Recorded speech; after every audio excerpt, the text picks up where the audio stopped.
This is Catherine from Accelerated Reader Reading Books for You. Today, I will be reading Pegasus, A Dragon's Tale by Gina LoBiondo, illustrated by Stephanie Zuppo. Before I begin reading, I would like to give a big thanks to the author for sending me this book to read on my channel. In the description below, I've included links where you may find and purchase this book. Don't forget to like and subscribe. Author's Biography. Born in 1960, author Gina LoBiondo grew up loving fairy tales. She began writing stories of her own when she was 13 and continues to do so today. Pegasus, A Dragon's Tale is her first published book, with Cinderella, a love story, her first novel, also available. Since publication in July 2011, Pegasus has become an 11-time book award winner, and her second book, Button-Nose the Sad Little Bear, has been honored with 6 awards. For further updates, visit Gina's website at www.ginalobiondo.com. Dedications to Camila and Deshawn, my dear niece and nephew, with much love, and to my two loves, Muffy and Chipper, with all my love forever, with special thanks to Stephanie Zuppo, my amazingly brilliant illustrator. To see more of her work, visit Stephanie's website at www.stephanie-zuppo.com. Most of all, to my mom, Angela, my beautiful angel, for always believing in me. I love you, Mama.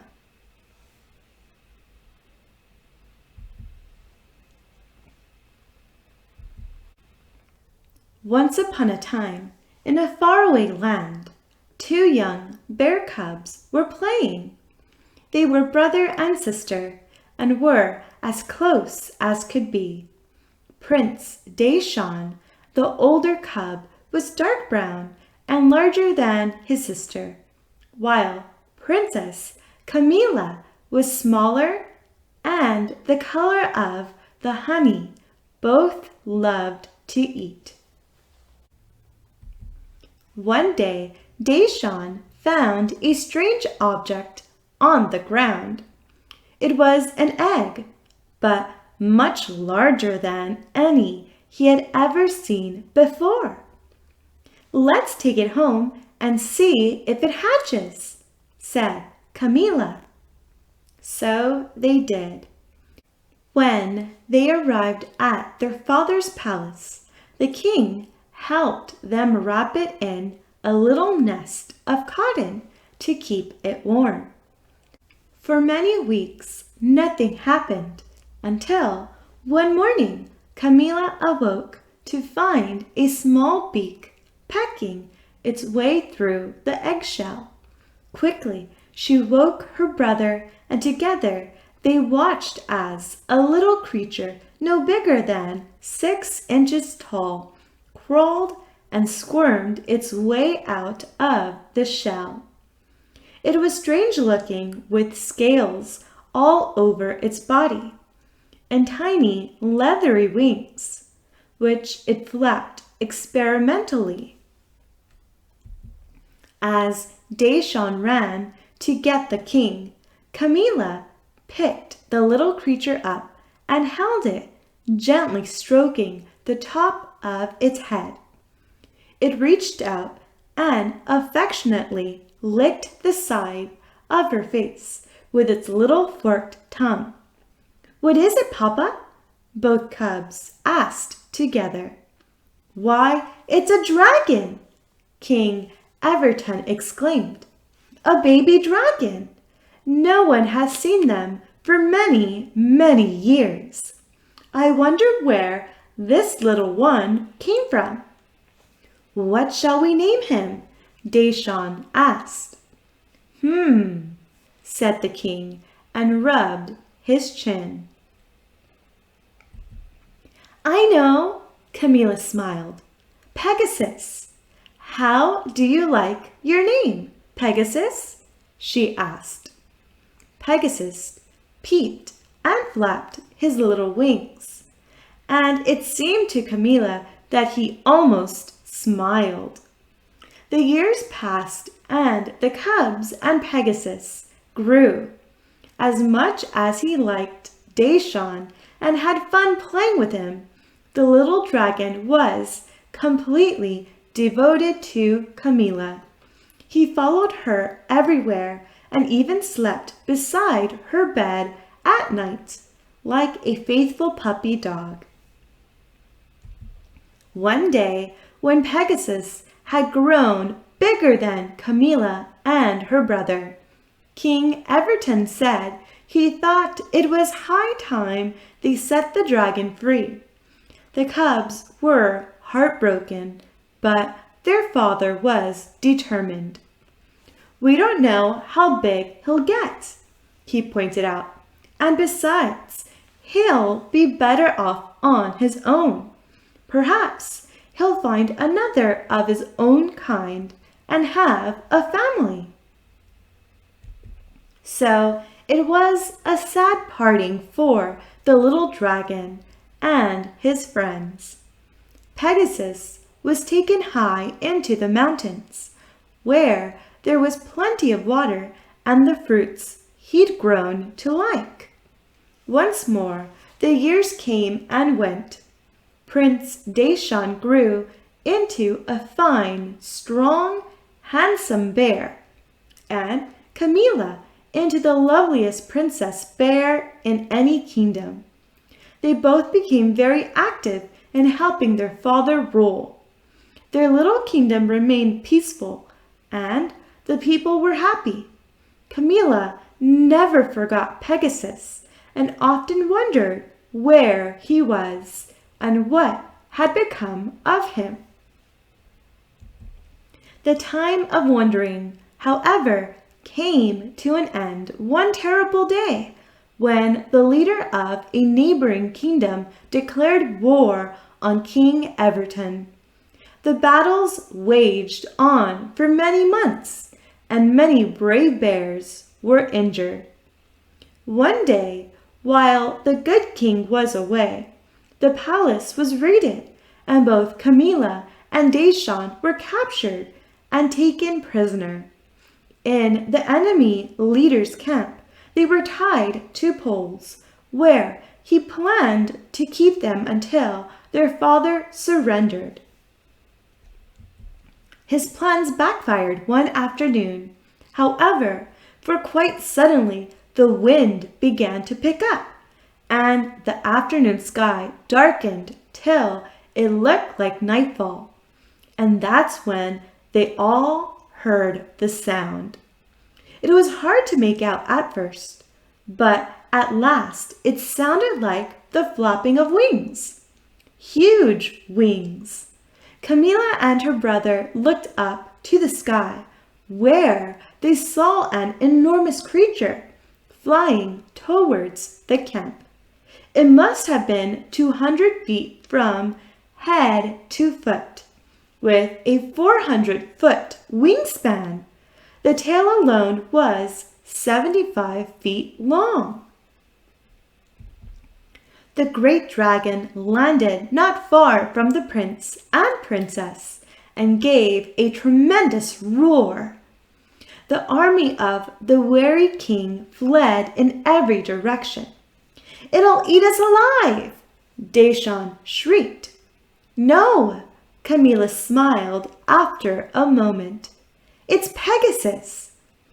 Hearing their voices, the dragon looked down and saw the two figures. They looked somehow familiar to him. "Pegasus!"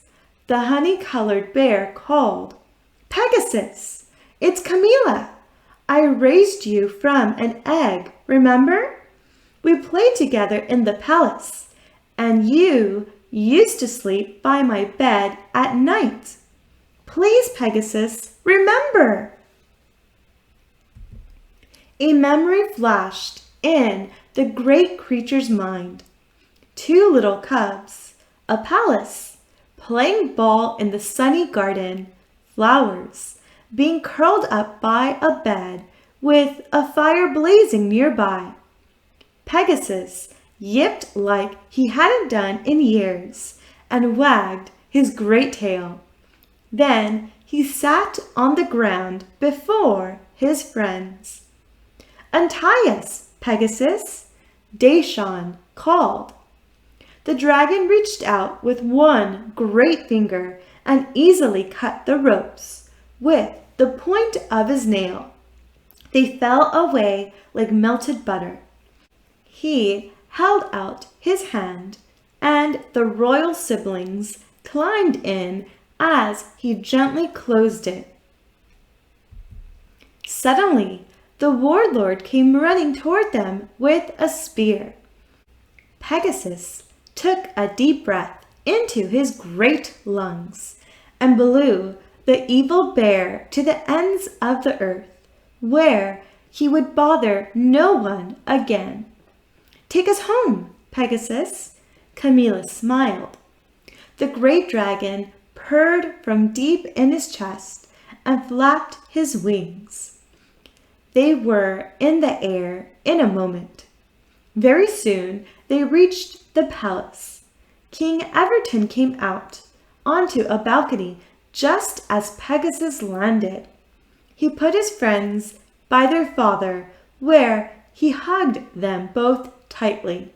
Such was his great joy at seeing them unharmed. "What on earth happened?" he asked them. "And where did you find that?" He gestured toward the dragon. "It's Pegasus, Papa," Camilla smiled. "He saved us," his brother put in. "He scared the army back to their own kingdom and blew the Dark Lord to the four winds." "How wonderful!" the king grinned. "Can't he stay, Papa?" Camilla asked. "With his size and strength, no one would dare wage war on us again. Please consider it, Father," Dayshawn pleaded. "Who am I to object?" King Everton laughed. So it was that Pegasus came home again for good. Both Camilla and Dayshawn eventually married and had cubs of their own, but always the great dragon was there. Just as Camilla said, no other king dared to make war on them, and they lived in peace and happiness forevermore. The end. Thank you for listening. Don't forget to like and subscribe. In the description below, I've included links for me to find and purchase this book. Photo Gallery. Princess Camilla Bear. Prince Dayshawn Bear. The Real Camilla and Dayshawn. Camilla and Dayshawn. Awards won. Pegasus' first 5 awards. Pegasus Awards 6 through 11. Other books by Gina LoBiondo. Button Nose, the Sad Little Bear. What if toys could actually feel? Would they be happy or sad? Would they be able to love? Button Nose, the Sad Little Bear is the story of a much-loved little bear and the little girl who will never give up on finding him again. Cinderella, a Love Story. Cinderella, a Love Story is a fanciful and absorbing rewrite of the classic fairy tale. It is told here in a fascinating new version, set circa mid-16th century. Younger readers will love the borrowed magic, that enables Ella to attend the ball, while older readers, including adults, will connect with the inseparable bond between mother and child, a bond that transcends time and space and even death itself. Ella's parents are young and in love, and the family is happy until Marie suddenly dies. Her father remarries, hoping to give his beloved child a mother's love and care. But Charlie's new wife is a cruel, unaffectionate woman who cares only for her own two very backward daughters and turns her stepdaughter into a servant. 10 years later, when the king throws a ball in honor of his son, Ella's only chance at happiness comes from a most unexpected source. The play that the book is based on, this is the author's first major writing project. When Charles marries Vera, his daughter Ella is treated like a servant. Years later, her only chance at happiness comes from a most unexpected source. Pegasus, another dragon's tale to be released soon. The long-anticipated sequel to the author's first 11-time award-winning book.